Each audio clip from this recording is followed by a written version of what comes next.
Good morning. I often ask who's writing your narrative, who's writing your narrative. And what I mean by that is what sort of ideas and are you identifying with and like for example um if we were to say everything is mind, then we could also maybe, if you could begin to understand that everything is mind, you could begin to understand that everything is thought. And what thoughts that you cling to and act upon is what's going to determine your reality. Like, for example, do you identify with the person who's sick? I'm sick. We're all sick. Or do you identify with the person who's eating the fast food and saying, "Oh, this delicious fast food"? Because especially now on social media, we have all sorts of archetypes that people can identify with, and that people can relate to, and people can cling to and act upon, which is going to impact on their behaviours. But everything is choice. Now, what determines, if you don't make a conscious thought, what determines what you cling to and act upon is going to be decided by a number of variables: your nature, your nurture. Like, basically, your nature. Like, if you're predisposed to eating shit food and fast food, like, for example, if you're going to say, um, gravitate towards uh, things like Rate My Takeaway. Now, Rate My Takeaway, for example, I enjoy Rate My Takeaway. Danny's a bit of a legend, and I enjoy Rate My Takeaway. But the thing is, I can watch Rate My Takeaway, and as Aristotle said, it's the mark of an intelligent man that can entertain a thought without acting upon it. I watch Rate My Takeaway, and I rather enjoy Rate My Takeaway, but uh, I don't buy that shit. I don't buy that shit because it's not conducive to the goal. But then again, even the goal is flexible. Like, I was I like, for example, my training is going well. My training is going well, but I found that I'm not able to stay training in the seventh dimension. I'm not able to stay training in the seventh dimension.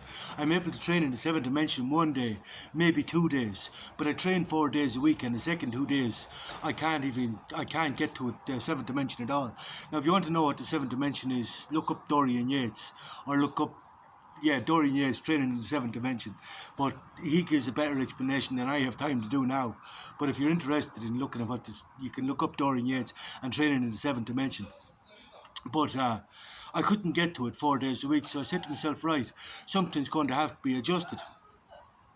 Now, I could say to myself, more gear, which would be what the normal person used to do, or what the younger person used to do, or what the younger me used to do: more gear, more gear. Now, I was never really a man for loads of gear. I always said, you know when to stop, and a little bit is enough. But in saying that, I'm using even less now. I'm now even saying that what I'm on now is more than enough, which is 250 milligrams every 10 days.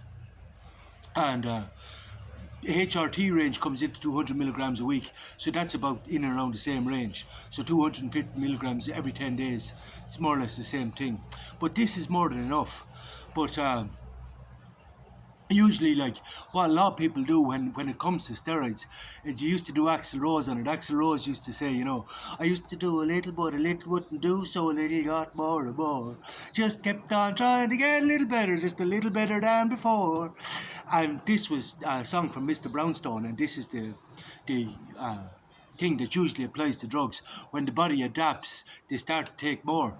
Now, the body has adapted to the 250 milligrams every 10 days. Like, I'm managing to keep the blood pressure down. I'm staying off the salt, no processed foods. I'm eating clean, like. But uh, so the body has adapted. I'm not suffering any uh, sides, like increased blood pressure, anything like this. I don't have any contraindications. It's all good now. But if I was to say to myself, oh, I'm not getting into the seventh dimension, the body has adapted, more gear, more gear. Now, that would make me, well, you know what that would make me.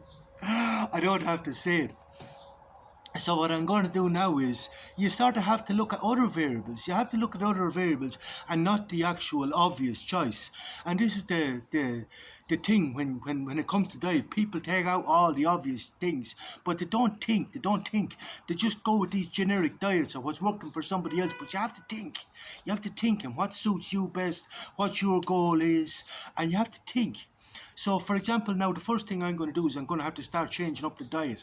I'm going to start changing up the diet. So I said to myself, first of all, well, before, in order to get into the seventh dimension, I said I can't get the level of energy I need if I don't eat enough food. So, for example, like in order to try and keep my food some way balanced, like I was eating my breakfast, and then I was just having a small little lunch, three spoonfuls of oil and a banana. But this was not enough. It's not enough carbohydrates for me to be able to train on, and I couldn't get that sick pump. You know what I mean? I couldn't get that sick pump.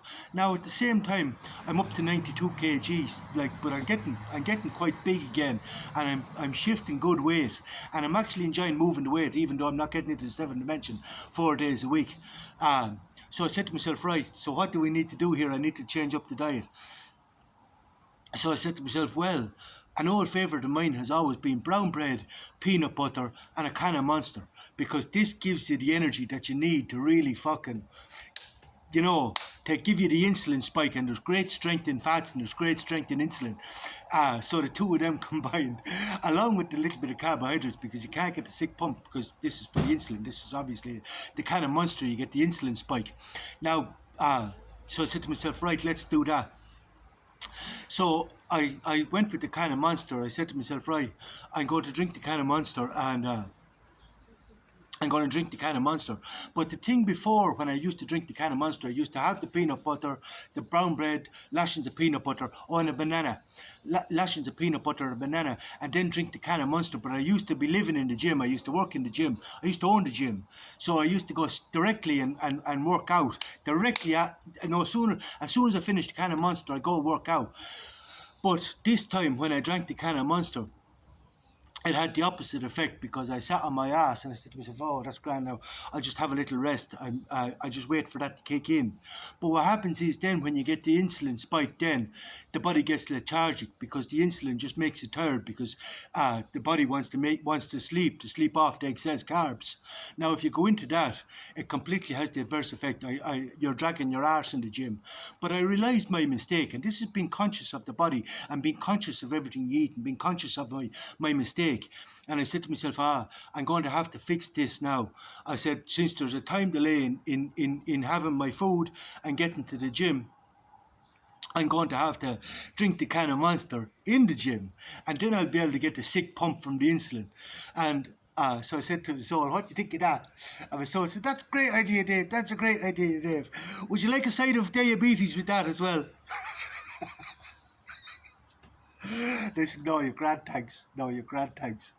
And these are the things you have to consider, because, number one, I'm not afraid of getting the arthritis again. I say I'll fix it and everything else. But there's no need to fucking give a real fuck you to my soul, who's after showing me how to fix these things and everything else. And don't be so bloody, don't be so, don't push the boundaries so much that you're going to go and drink a fucking can of Monster with every training session, because that's really giving two fingers. Do you know what I mean? So know when to back off, and so I did, yeah. So I said, right, let's drop the can of Monster. I do want to train in the seventh dimension, but let's not go with the can of Monster. So I'm dropping the can of Monster, even though that would work. I'm dropping the can of Monster. And I decided, went out yesterday and I bought some Civation from who makes that? Civation. Civation is the crowd. What's it called? I don't know. What's it called? Maybe I'm not supposed to be advertising for free. Civation. Who makes that? Cytec, is it? Or who? I don't know who makes it. Civation, anyway. It's an intra workout full of electrolytes and amino acids. But that has always been a savage product. Now, So right now we're dropping the can of Monster and we're going with the electrolytes, which should have the same effect because the electrolytes have the magnesium, have everything in it, you know what I mean? Um, uh, it has the vitamins and minerals that you need. Like you really need magnesium and that should be enough to get the pump. So now we're going with we're dropping the can of Monster because that's going to give me diabetes and flare up my arthritis, and I can blame no one, only myself, if I go that road. Or I'm going to go with the electrolytes and the and amino acids. So the what's it even fucking called? It doesn't matter. I shouldn't be advertising for free anyway. No one's no one's sponsoring me and no one's paying me. And if anybody would like to sponsor me, if you'd like to sponsor me a little bit of growth hormone, that would be really awesome. That'd be fantastic. Like a little bit of growth hormone, I'd really like. And I'll market the shit out of your company because I assure you, I'll do everything right to get the absolute best effects and promote your product to its absolute maximum. So if anyone would like to sponsor me a little GH, in advance. That'd be just fucking wonderful and complete my program just well, because I recommend a little GH for anybody. Any man that's over 40 should be on GH. Clint Eastwood, Arnold Schwarzenegger, Sylvester Stallone, all the boys are on it. And like Clint Eastwood's looking well for over 90 years of age, and that's not by accident. And you could say the same for Slice Stallone. Man, obviously Arnold's, was he 78 years of age? Like as I say, that's not an accident. So, and I recommend 2.5 IU of GH for any woman over 25. Great for your hair, your nails, your skin, your libido, everything. But the whole thing is, again, know when to fucking stop. Just know when to fucking stop. 2.5 IU is enough, unless you want to be growing your elbows in your forehead. 2.5 are getting what do you call that in the hands? Yeah, carpal tunnel in the hands. So 2.5 IU a day, and I might cycle, and I'm not even sure. It all depends on how good the sponsor is. Should I get a sponsor? Should I get a sponsor? But anyway, I just wanted. I didn't make this video with that intent. I didn't make the video with this intent. I was actually going to come on and talk about how life is Guns N' Roses. And I was going to say like that, if one thing is evident to me, like it's how you must have a knowledge of metaphysics if you're going to manage your emotions, because everything else is just horseshit. Because let me tell you, like, when you think you have it all nailed, the universe really picks up the ante, you know what I mean? But you have to realise that life is Guns N' Roses, love and war, love and war, love and war. And if you think it's all love and you're forgetting about the war, by Jesus, you are best of luck with that. But on realising that it's war, you must also remember one thing.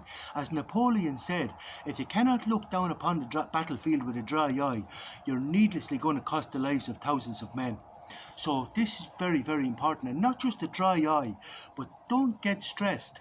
Now, a distinction has to be made between knowing when to fire, like when to give both barrels, because some things need an aggressive an aggressive reaction.